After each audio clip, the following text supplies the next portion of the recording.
Wanita yang menggila. Bab 264. Darlin tidak tahu mengapa Perlina tiba-tiba menggunakan tatapan "aku mengerti" untuk memandanginya. Tetapi karena ingin pulang, ia pun tidak menanyainya lagi. Dia bergegas berkata, "Kalau begitu, maaf merepotkanmu, Perlina. Ayo, kita cepat pergi. Derek masih menungguku di rumah." Perlina sambil berjalan, sambil bertanya, "Apakah kamu tidak memberikan telepon pada Derek?" Darlin berhenti sejenak dan berkata, "Aku lupa. Aku hanya bilang setelah mabuk pergi pulang bersamamu." Dia masih bisa berkata apa, tentu saja menyetujuinya. Di lantai 2 villa keluarga Zing, seorang pria berbadan kurus dan berhidung belang bergumam di samping Jen. "Apa katamu? Katakan sekali lagi." Awalnya merupakan wanita yang tenang, wajahnya pun sekejap berubah menjadi buruk. Pria hidung belang itu tidak berani menutup-nutupi darinya. Ia memberitahukan semua informasi yang ia ketahui. "Nona Jen, orang-orang kami sungguh melihat pengacara Yos dan wanita bernama Darlin masuk ke dalam hotel dan tidak keluar semalaman. Hampir siang hari pengacara Yos keluar sendirian. Lalu Darlin diikuti wanita asing juga keluar." Tidak mungkin. Pasti kamu salah mengenalinya." Jen tidak ingin mempercayai kenyataan ini. Dia dengan marah berjalan bolak-balik di dalam kamarnya. Belakangan ini, setelah kejadian Prawira, Yos selalu tidak panas, tidak dingin padanya. Jen pun tidak berani untuk mengganggunya dalam beberapa hari. Dia sungguh tidak tahan ingin pergi mencarinya. Dia juga telah pergi ke kantor, tetapi ia tidak di tempat. Lalu ia pun memikirkan satu cara, menyuruh orang untuk mengikuti Yos. Dia juga tahu bahwa hasil penemuannya akan sangat parah. Tetapi ia sungguh tidak punya pilihan. Dia juga ingin mengetahui apa yang ia lakukan setiap hari. Tidak disangka ia mendapatkan jawaban seperti ini. Bagaimana bisa membuatnya tidak marah? "Nona Jen, kami tidak salah melihat orang." Suara pria hidung belang itu bergumam. "Foto begitu jelas, bagaimana mungkin salah mengenali? Apalagi mereka telah mengikuti mereka semalaman dengan begitu lelah. Bagaimana mungkin melakukan kesalahan bodoh seperti ini?" Jen memberikan tatapan kejam, membuat pria hidung belang itu menundukkan kepala dan tidak berani untuk berbicara. "Informasi apa lagi yang kamu ketahui?" Jen juga mengerti ia tidak perlu berkata bohong, tetapi bagaimanapun api dalam hatinya sulit untuk diturunkan. Tidak disangka Darlin dan Hendrik bersama masih bisa menggoda Yos. Sungguh wanita murahan. Sepertinya wanita itu mabuk. Orang-orang kami mengikuti pengacara Yos hingga ke klub Buye. Tempat kelas tinggi seperti ini ada banyak CCTV. Demi terjatuhkan dari kesulitan yang tidak perlu, orang kami tidak berani untuk naik. Lantai atas adalah tempat untuk melayani tokoh besar. Dengan identitas seperti mereka tidak punya hak untuk naik. Jika tertangkap satu, jangan ada yang berharap bisa hidup di lingkungan seperti itu lagi. "Pergilah, uang akan aku transfer ke bankmu."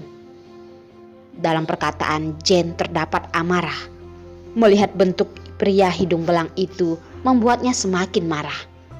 Tetapi citranya harus tetap dijaga di depan orang lain.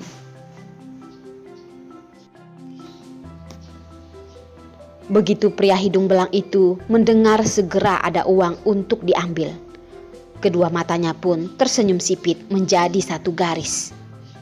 Kena marah tadi juga bukan menjadi tidak senang. Dia terus-menerus menganggukkan kepala dan berterima kasih.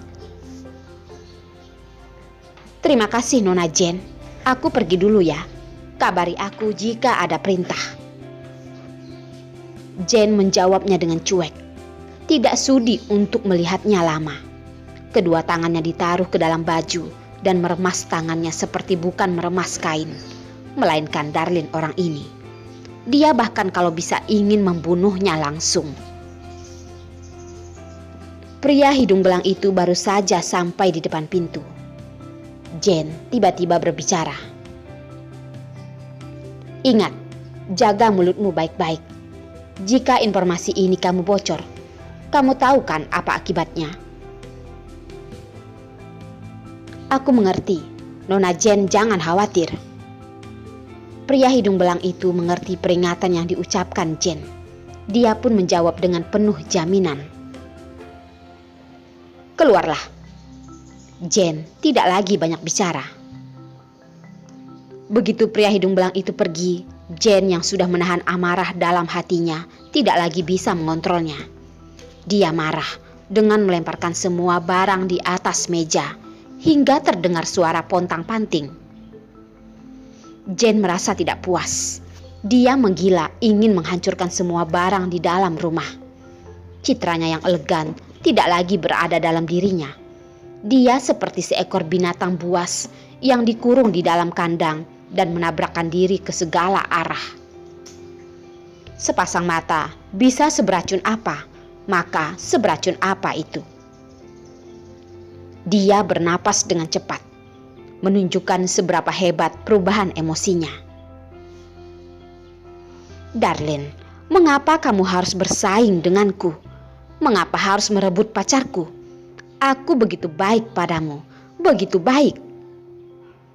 Asalkan ia teringat bahwa Yos bersama dengan Darlin wanita murahan itu bermalaman di hotel.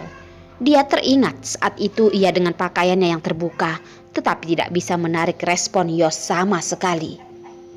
Perbedaan ini membuat hatinya iri dan mendesah hingga sulit bernapas. Tidak, dia tidak rela menerima kenyataan ini. Darlin, aku harus membuat hidupmu bagaikan mati. Hidup bagaikan mati.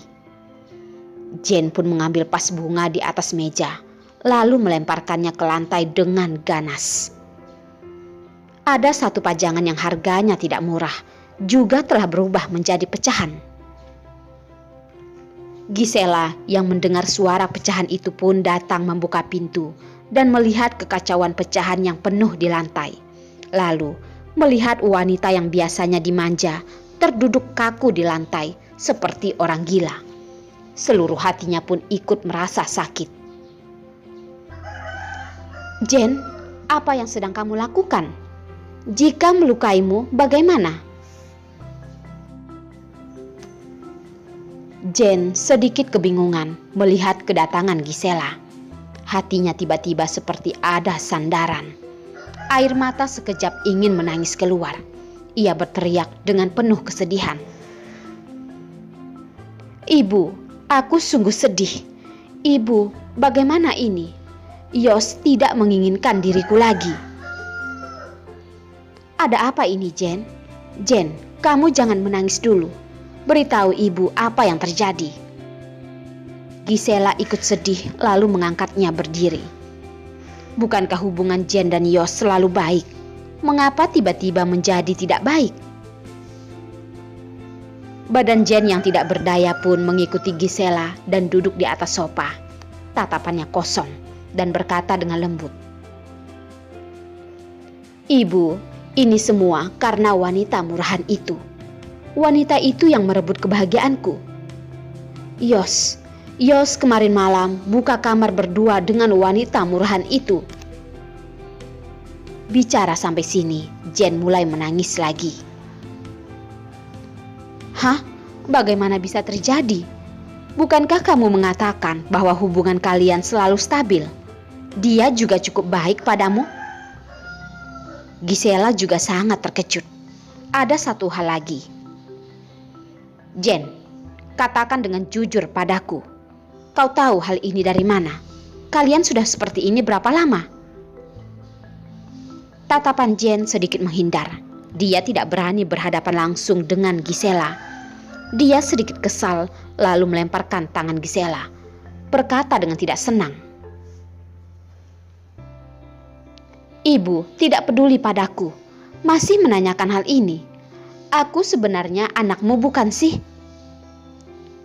"Asal omong apa kamu? Kamu tentu saja anak kesayangan ibu. Ibu pasti perhatian padamu," kata Gisela segera menghiburnya. Jane membelakangi Gisela. Selain beberapa tetes mata itu adalah nyata. Di sudut matanya sekarang, selain benci, hanya tersisa benci. Tidak ada maksud tangis sedikit pun. Dia berpura-pura menangis dan berkata, "Ibu, hubunganku dan Yos sebenarnya baik-baik saja. Tetapi karena wanita murahan itu di tengah menjadi pengganggu, Yos baru bisa berubah menjadi seperti ini. Ini semua karena kesalahan wanita murahan itu."